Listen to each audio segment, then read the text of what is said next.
In this Prager University course, I want to focus not on the evidence for God's existence, but on the benefits of belief. If God exists, then the world didn't just evolve by chance, but by deliberate design. There's an artist behind this incredible work of art, this big and beautiful world. If God exists, we're living in a great story, an epic like The Lord of the Rings, with real heroes and heroic tasks. Ultimately, all the twists and turns of this epic narrative will be paid off. Everything will make sense. It will even have a happy ending.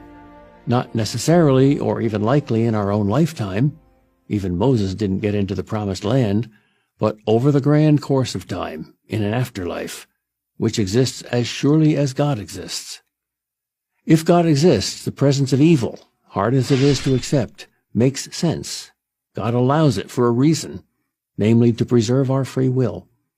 And God will reconcile all injustices in the end.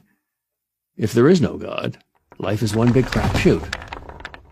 If God does exist, morality is a real, objective feature of the world.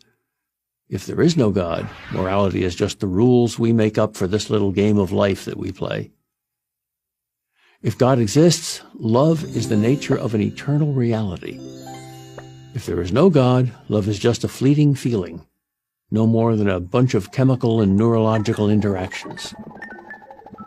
If God exists, you are of infinite value. He knows you as a parent knows his child. He's accessible to you. If there is no God, each of us is as insignificant as a rock on an unknown planet. If God exists, death is conquered, because if there is a God, there is a reality outside of space and time. If there is no God, there is nothing immortal, and all the good things in life are destroyed forever. You and everyone you love and everything you think matters are all consigned to oblivion. If there is no God, life is pointless. Everything we've done and lived for will ultimately be in vain. Can I prove with an absolute certainty that God exists? I can make the case that overwhelming evidence suggests that he does, but no, I can't prove that he exists with absolute certainty. That's likely part of his plan. God deliberately doesn't give us absolute proof, so that we're free to choose or not to choose to believe in him. So, which way do you want to go? Be honest. Doesn't your heart at least hope that there is a good God, a transcendent validator of love and all the highest human values? Of course it does. Why would anyone not wish that life has some ultimate purpose, that good and evil are real, that there is ultimate justice, that our love for others means something? If you choose to live as if there is a God, even if you're not sure that there is a God, you'll lose nothing and you gain everything. Religious Christians and Jews are happier, live longer, and are more charitable than their less observant or secular fellow citizens.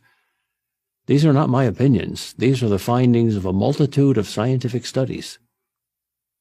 If you've been an atheist for a while, it may be difficult for you to change your thinking, even if you find some merit in the many rational arguments for God's existence. But you can change your behavior. You can live as if God exists, even if you hold doubts. Why not? As I said, you'll lose nothing, and you have everything to gain. This behavioral approach is far from new. The Jews have long had a saying, "We will do, and we will understand," which acknowledges that action often precedes understanding. So why not begin with an action? Why not pray the prayer of the skeptic? God, if you exist, you must know that I'm not a believer. So please, God, give me the gift of faith, in your time and in your way. I want to believe whatever is true. Amen. If you say that and mean it, and give it some time, be prepared, because he will not ignore that prayer. Go on, say it. Find a private place and say it. Your Creator is listening. I'm Peter Kraft, Professor of Philosophy at Boston College for Prager University. To subscribe to our YouTube channel, click here. To help keep our videos free, donate here.